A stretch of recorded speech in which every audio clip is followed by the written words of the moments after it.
एक गांव में मोतीलाल नाम का आदमी रहता था। मोतीलाल के पास एक भैंसा था जिसे वह बहुत प्यार करता था। इस पूरे गांव में मेरे भैंसे जितना मजबूत और बलवान किसी का भैंसा नहीं। अजी, आप सुबह से शाम तक सिर्फ भैंसा भैंसा ही करते हो। एक काम करती हूँ, मैं वापस अपने मायके चली जाती हूँ, आप रहना अपने भैंसे के साथ। अरे अरे फूलवती, इतना क्यों गुस्सा होती हो? माना कि जितना मैं अपने भैंसे से प्यार करता हूँ उतना तुमसे नहीं, मगर इसका मतलब ये थोड़े ही है कि तुम मुझे छोड़कर चली जाओगी। फिर से भैंसे की बात। सुनिए जी, मैं चली बाजार, आप बैठे रहिए अपने भैंसे के साथ।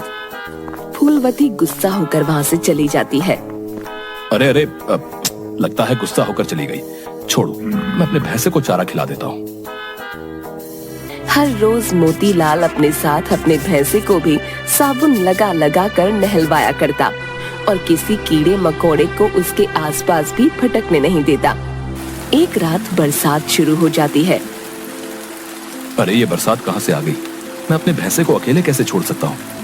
कहीं पानी अंदर ना आ जाए। मोतीलाल वहीं पास में अपनी खटिया लगा लेता है।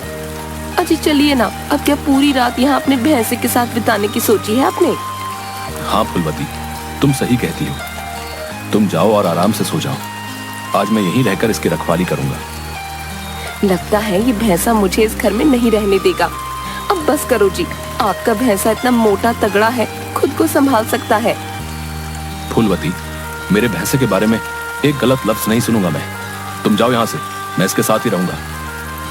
ठीक है जी, जाओ, जो करना है करो।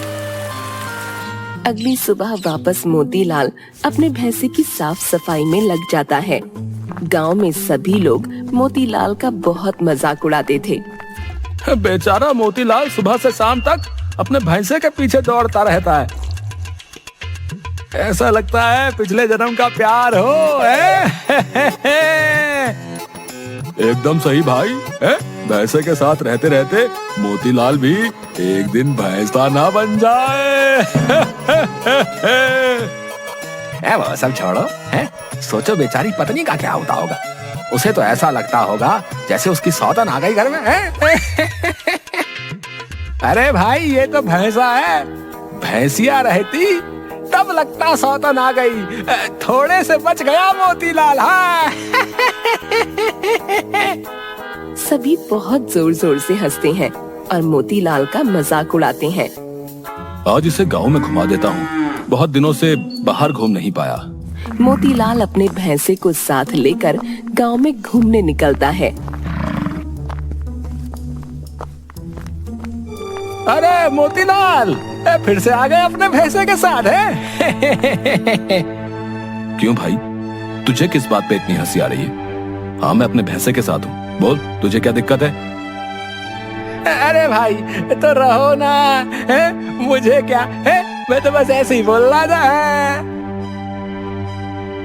हाँ तो जाओ और अपना काम करो। शायद वही कर रहा हूँ। अच्छा गुस्सा मत हो, मैं जा रहा हूँ। ओके। गांव में किसी के पास कोई काम नहीं बच गया है। जिसे देखो बगुले की तरह नजर गड़ाए बैठा है मेरे भैंसे पर। मोतीलाल घर वापस आता है। अजी सुनिए, छोड़िए अपने भैंसे को और मेरी बात सुनिए। हाँ बोलो, क्या बात है? जानते हो चंद्रमुखी चाची के बारे में? नहीं, क्या हुआ उन्हें? बिस्तर पकड़ लिया है उन्होंने, लगता है अंतिम दिनों में है। आप जाइए और जाकर मिलकर आइए, वरना सभी क्या बोलेंगे। क्या? मगर मैं चला जाऊंगा तो मेरे भैंसे का ख्याल कौन रखेगा? बताओ तो जरा। हे ईश्वर, जरा सद्बुद्धि दो इन्हें। चाची बीमार पड़ी है, एक बार मिलकर आने की जगह इस भैंसे के बारे में सोच रहे हैं। फूलवती, कई बार कह दिया है मैंने, मेरे भैंसे पर अपनी खुन्नस ना निकाला करो। मैं उसे भी अपने साथ लेकर जाऊंगा। वाह जी वाह, हाथी जितना मोटा तगड़ा भैंसा लेकर चाची जी से मिलने जाएंगे? अरे इसे छोड़ दीजिए यहीं कुछ दिन, मैं देखभाल कर लूंगी। आपसे शादी की है तो इसे भी झेलना ही पड़ेगा।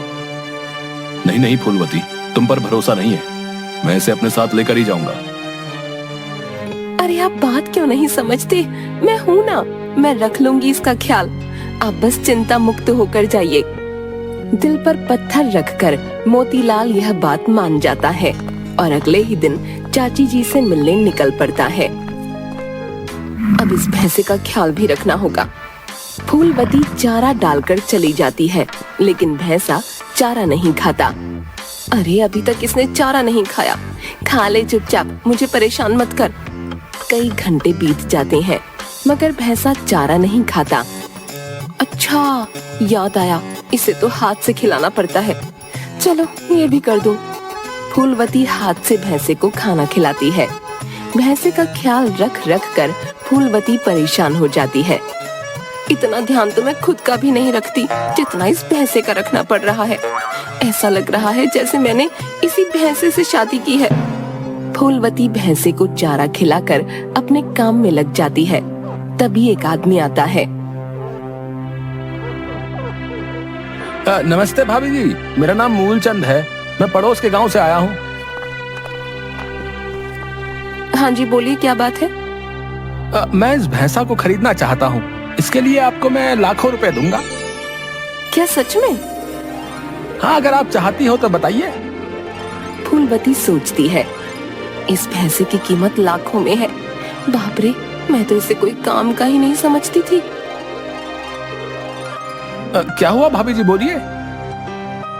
फूलवती सोचती है, वैसे भी इस भैंसे से तो मैं परेशान हो ही चुकी हूँ, बेच ही देती हूँ और लाखों रुपए देखकर तो वो भी खुश हो जाएंगे और मुझे कुछ भी नहीं बोलेंगे। फूलवती भैंसे को अपने साथ लेकर आती है। जी भैया, ले जाइए इसे और मुझे पैसे दे दीजिए। मूलचंद फूलवती को पैसे दे देता है और भैंसे को अपने साथ लेकर चला जाता है। फूलवती बार बार पैसों को गिनती है और बहुत खुश हो जाती है। वाह क्या बात है, इस भैंसे ने तो मुझे अमीर बना दिया। एक हार तो इससे बनवा ही लूंगी। कुछ दिनों बाद मोतीलाल घर वापस आता है।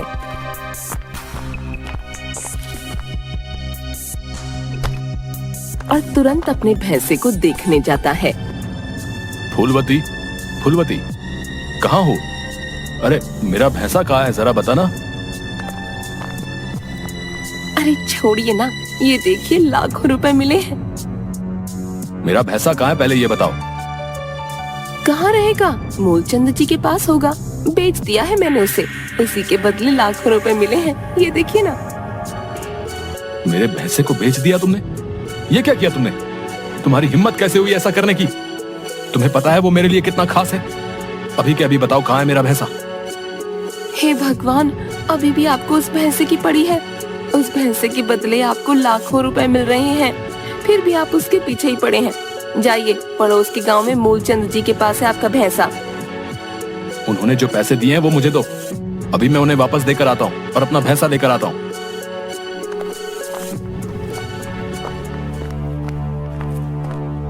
फूलवती सारे पैसे मोतीलाल को वापस देती है।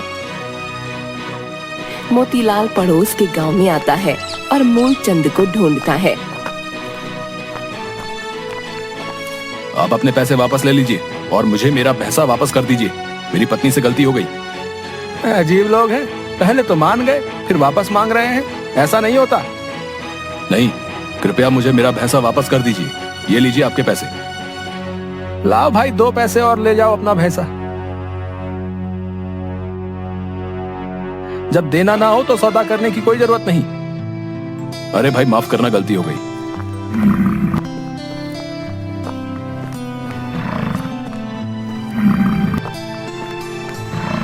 कैसा है तू?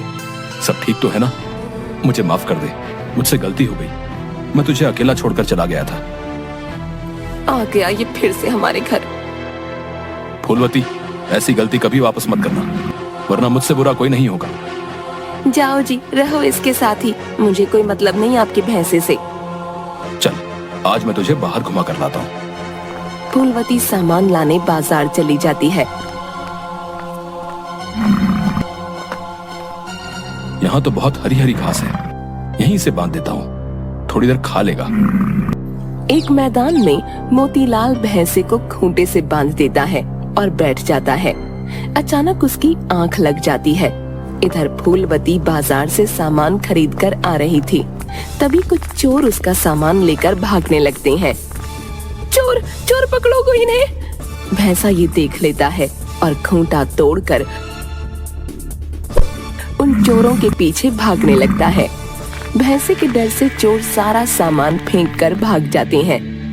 वाह, आज तो तूने कमाल कर दिया, मेरा सारा सामान चोरी होने से बचा लिया। मैं बेकार ही तुम्हें निकम्मा समझती थी।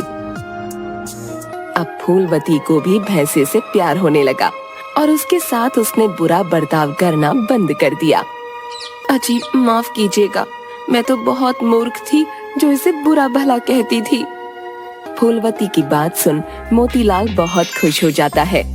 गांव में घोषणा होती है कि कुछ ही दिनों में दौड़ प्रतियोगिता होने वाली है। जिसे भाग लेना है वह अपना नाम लिखवा सकता है। दौड़ प्रतियोगिता वाले दिन सभी गांव वाले दौड़ देखने आते हैं। मोतीलाल फूलवती अपने भैंसे के साथ दौड़ देखने आते हैं। वाह, आज तो दौड़ प्रतियोगिता देखकर मजा आ जाएगा। मोतीलाल वहीं पास खड़ा होकर दौड़ प्रतियोगिता देख रहा था। तभी उसे एक बात सूझती है। इंसानों की दौड़ हो सकती है, फिर जानवरों की दौड़ क्यों नहीं? मेरा भैंसा तो बहुत तेज दौड़ता है, गांव के सभी भैंसों को हरा देगा। क्यों ना भैंसों की दौड़ करवाई जाए।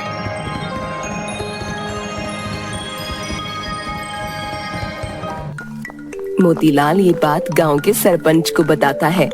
गांव के सरपंच को योजना अच्छी लगती है। सरपंच जी, हम सभी को टिकट भी दे सकते हैं और उनसे पैसे भी ले सकते हैं, इससे अच्छी कमाई होगी।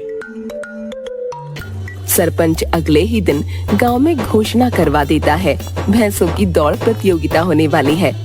सभी भैंसों की दौड़ प्रतियोगिता सुन बहुत आश्चर्य में पड़ जाते हैं और पैसे देकर टिकट खरीदते हैं। मोतीलाल अपने भैंसे को मैदान में उतारता है। कुछ ही क्षणों में मोतीलाल का भैंसा दौड़ प्रतियोगिता जीत जाता है। सभी बहुत मजे से प्रतियोगिता देखते हैं। कुछ नया था, इसलिए दूर दूर से भी सभी लोग भैंसों की दौड़ प्रतियोगिता देखने आने लगते हैं। वाह वाह, क्या बात है, ये मोतीलाल का भैंसा तो सभी को हरा देता भाई है? इसे हरा पाना तो बहुत मुश्किल है भाई है? हाँ भाई, बात तो सही कही तुमने। इसे हरा पाना भाई किसी के बस की बात नहीं भाई। इस तरह बहुत अच्छी कमाई शुरू हो जाती है और सभी अपनी अपनी भैंसों को दौड़ प्रतियोगिता में लेकर आने लगते हैं। मोतीलाल का भैंसा बहुत प्रसिद्ध हो जाता है। भैंसों की दौड़ प्रतियोगिता देख आसपास के गांव वाले भी ऐसी ही प्रतियोगिता करवाना शुरू कर देते हैं। वाह मोतीलाल, कमाल की सोच थी तुम्हारी। आज देखो, इन भैंसों की दौड़ देखने के लिए लोग कितने उत्साहित रहते हैं। धन्यवाद सरपंच जी।